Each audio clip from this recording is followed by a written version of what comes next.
chose- L'une des choses qui a été créée, Ben Hashmashot, nous dit la Mishnah, c'est le shamir.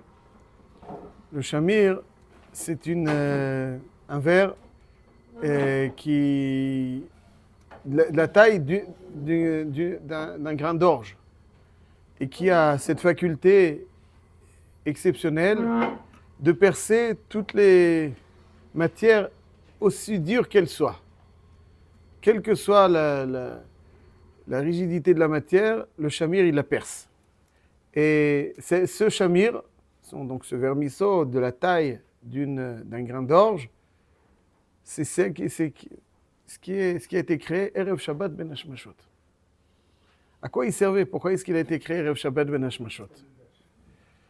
Il y a une Gemara dans Masechet Sota, Daf Memchet Amud Bet, au sujet d'un pasouk dans Melachim, Aleph Perek Vav, il y a marqué V'habayit behibanoto even shelema masa nivna.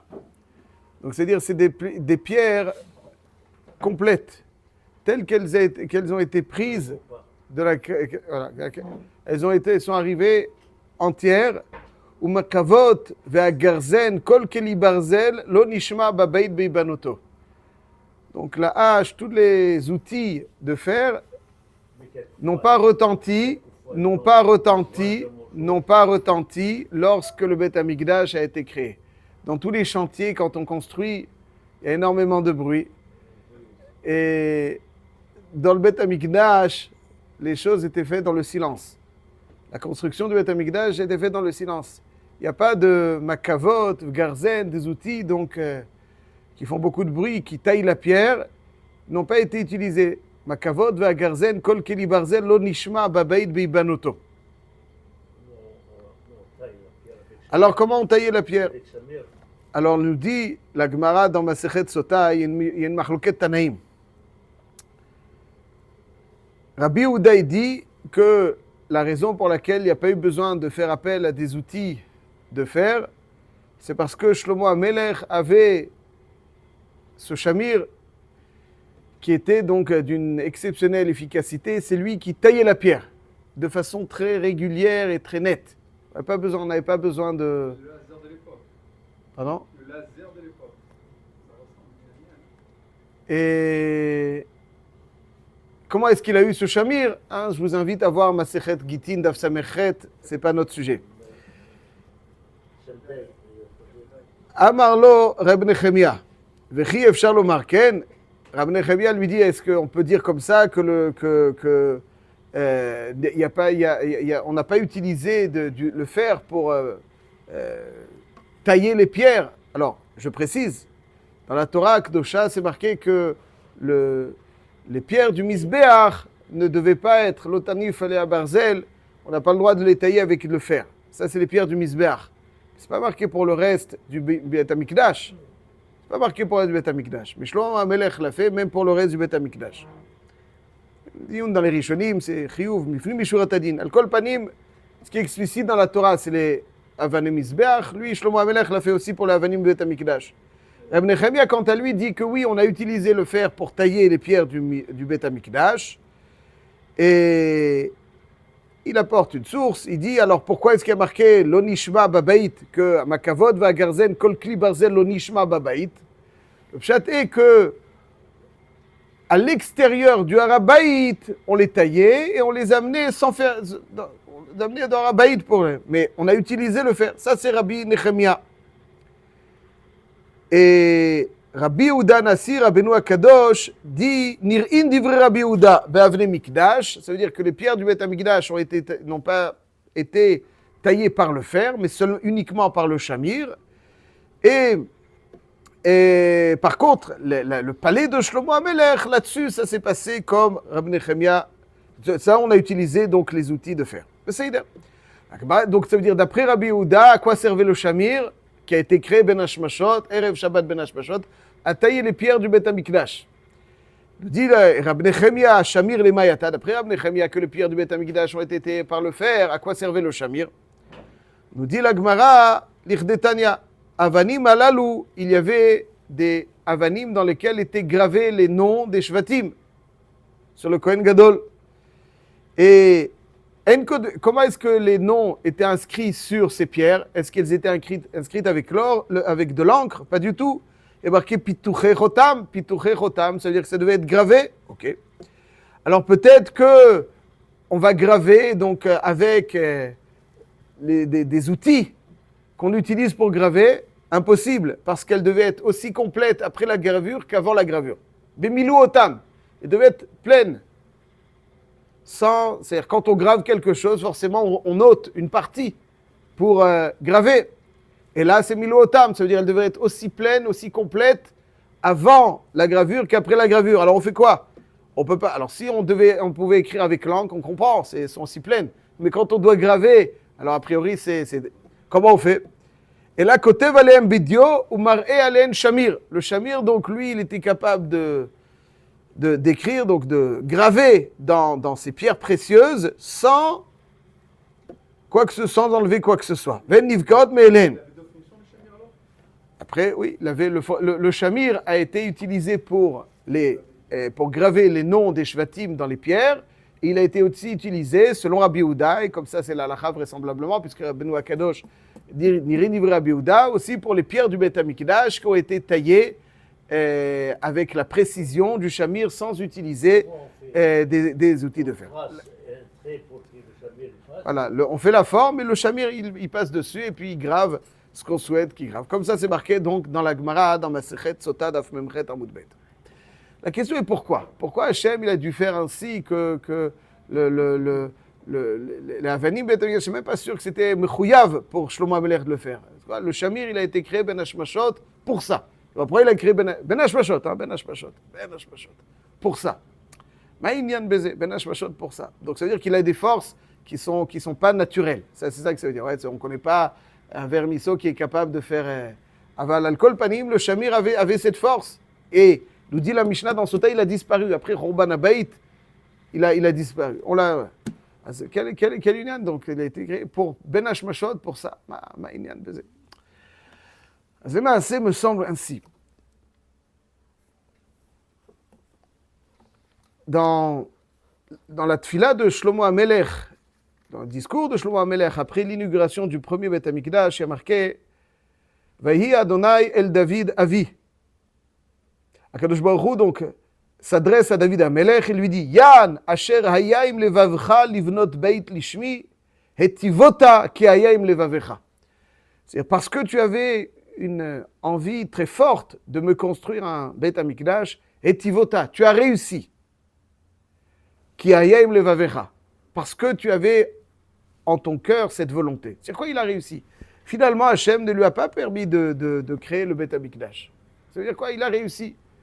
Quoi il a réussi? C'est pas Hachem a refusé. David HaMelech voulait construire le Beit Amikdash et Hachem le lui a refusé parce qu'il a fait des guerres. Il a fait des guerres. Et alors s'il a fait des guerres, alors il a fait des guerres. Le Malbim explique, il les a pas fait, il les a fait pour l'Ichvod Hachem. Seulement il dit le Malbim que le Beit Amikdash allait apporter une bracha particulière et donc si il avait fait il avait construit le Beit Amikdash, il aurait pu avoir dans le Beit Amikdash une pointe d'intérêt. Parce que lui, c'était un homme de guerre, donc le Beit Amikdash allait lui apporter la Hatzlacha sur le champ de bataille. Et le Beit Amikdash doit être construit, bâti l'Ishma complètement. Donc il ne pouvait pas concrètement créer le Beit Amikdash. Néanmoins, construire le Beit Amikdash, néanmoins, on dit que Hetivota, il a réussi. En quoi a-t-il réussi puisqu'il n'a pas construit? Il voulait. Tu as bien fait. Pardon? Tu as bien fait. Et Tivota, tu as bien fait. Il n'a pas fait. C'est Shlomo HaMelech qui a fait. Le Yesod me paraît être le suivant. Marqué dans la Gemara, dans Masechet Shabbat Daf Lamed, la Gemara dit comme ça. Lorsque Shlomo HaMelech a terminé le Beit HaMikdash et qu'il fallait rentrer dans le Kodesh HaKodashim, le Aaron, alors il dit la Gemara que Shebana Shlomo HaMelech et Beit HaMikdash bikesh lachnis Aaron le Beit Kodesh HaKodashim. Donc en fait le Beit HaMikdash, l'âme du Beit HaMikdash c'est le Aaron. Donc il voulait faire entrer et comme tout le monde le sait, tout d'un coup Davku She'arim Zebazé. Les portes du Beit HaMikdash se sont fermées. Alors imaginez la scène dramatique.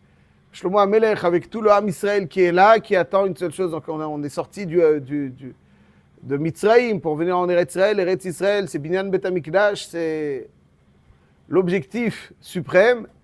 Et donc le Bet HaMikdash est enfin sur pied, entre guillemets. Il est là, bâti. Il ne manque juste de lui injecter, de faire rentrer l'âme dans le Bet HaMikdash. Donc tout le monde attend. Le Haron HaKodesh arrive, mais impossible de le faire rentrer. Impossible de le faire rentrer.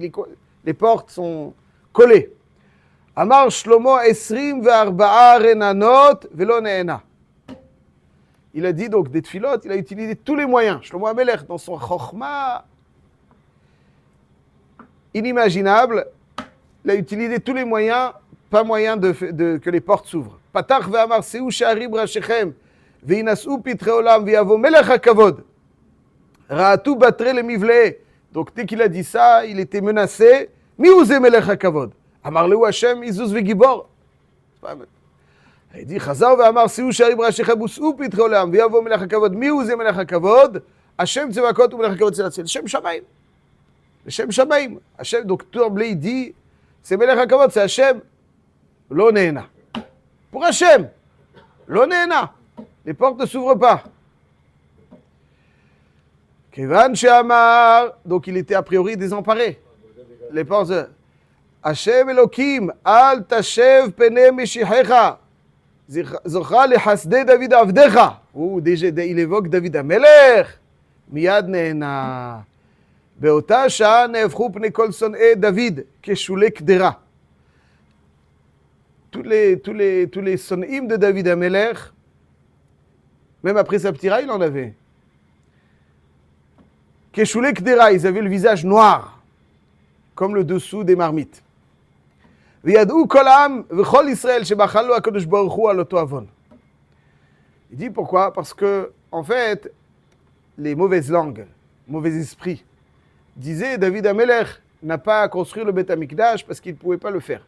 Pourquoi? Il a fait la faute de Bathsheba. Ça l'empêche de construire le Bet HaMikdash. Donc il ne peut pas construire le Bet HaMikdash. C'est-à-dire qu'il avait ce chet. S'il avait ce chet, il ne peut pas construire le Bet HaMikdash. HaKadosh Baruch Hu voulait montrer que le Bet HaMikdash, il tient grâce à David HaMelech. C'est David HaMelech qui a créé le Bet HaMikdash. Alors certes, les pierres physique du Bet HaMikdash, c'est pas lui, mais la structure spirituelle, c'est lui.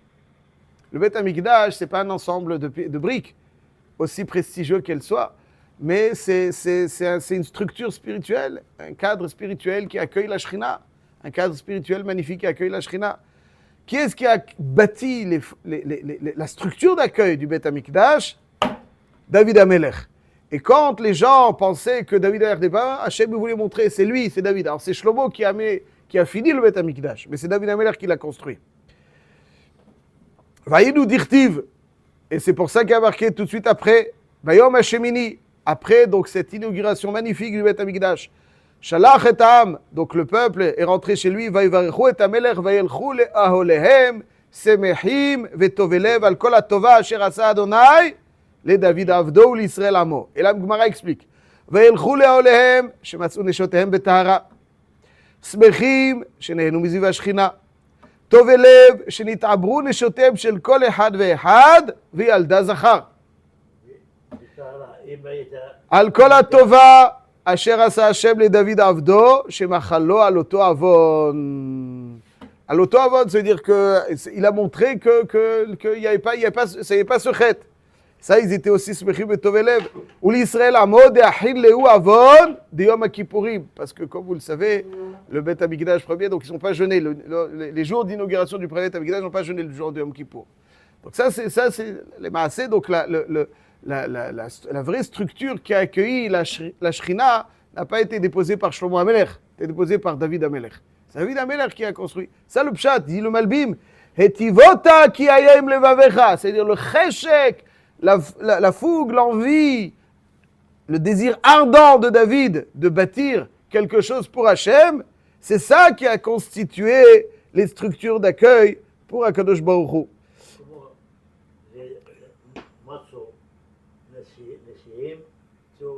Oui. Et ça, c'est David, il y a 2 jours, 3 jours, il faut attendre jusqu'à qu'il a 14 jours. טוב, במצון נשותיהם טהרות, השם il a réglé de telle façon à ce que מצון נשים טהרות. מה קרה? Qu'est-ce qui vous dérange tellement? Ça c'est donc le... Hachem, il organise tout, croyez-moi. Vous avez l'impression que vous avez fait quelque chose dans votre vie? Moi en tout cas j'ai l'impression que j'essaye d'être. J'essayerai, Bezrat Hachem. Hachem, ce qu'il fait, c'est lui qui dirige. Si quelqu'un, et c'est exactement l'un des enseignements, si déjà vous parlez. Le Shamir, il est là parce que pour nous montrer, donc ça veut dire que c'est quelque chose qui a permis, il a été créé pour le Hashrat Hashrina. Quelqu'un, des fois, il peut avoir l'impression, c'est ça qui a été, donc c'est le Ben Hashmashot, le chibour entre le Kodesh et le Chol. Donc c'est lui qui a permis cette transition entre le Kodesh et le Chol. Et pourquoi est-ce qu'il a créé ça? Parce que le pshat est, des fois, quelqu'un, il peut avoir l'impression, à tort, il peut avoir l'impression que c'est lui qui bâtit certaines choses. C'est lui qui bâtit certaines choses. Ouais, c'est lui qui bâtit donc le Beth Amikdash. Il y a pas, la seule chose que on peut faire, c'est vouloir. C'est vouloir et faire, pas vouloir passivement, hein, vouloir activement, mais vouloir. Après, c'est Akadosh Baruch Hu qui mène les choses et qui leur offre leur finition. C'est un petit peu, voilà. Ça, c'est le Ben Hashmashot. Ça, c'est Ben Hashmashot. Voilà, c'est David Amelech et Tivota qui a yaim levavecha. C'est lui, c'est son cheshek à David Amelech qui a créé cette structure d'accueil. Alors, il n'a pas construit, parce que s'il avait construit, il aurait bénéficié, il aurait dit, bon, il y a quelque chose. Mais lui, il est les Shem Hashem. C'est les Shem Hashem, c'est exactement. Donc, Hanouka, c'est aussi ça. C'est-à-dire, toi, tu as l'impression que tu dois vouloir. A priori, ils n'avaient pas de chance, statistiquement parlant, de vaincre l'armée grecque. Comment ils vont faire? Comment? Hachem, ce qu'il te demande, c'est de faire ce que tu peux. Une fois que tu as fait ce que tu peux, tu as le cheshek, tu as envie donc de créer ce lieu de résidence à Hachem. Akadosh Baruch Hu, il t'ouvre les portes. Le Shamir, il est là, c'est-à-dire que un homme, il pouvait pas bâtir le Beth Amikdash.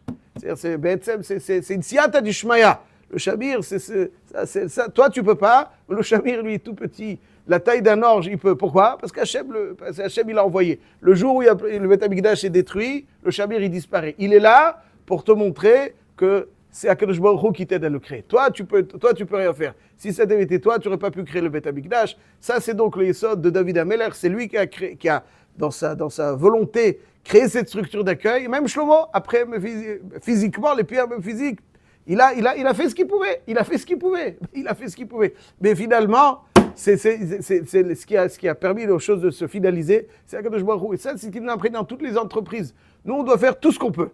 Il n'y a pas dans Ruchniout, il n'y a pas de Ishtadlout minimal. Ça, c'est dans les autres choses. Dans Ruchniout, on fait tout ce qu'on peut. Mais même quand on fait tout ce qu'on peut, c'est pas nous. Après, à la fin, c'est des choses qui sont au-delà de nos capacités. Nous, ce qu'on nous demande, c'est la volonté. Après, il y a des choses qui sont au-delà de nos capacités.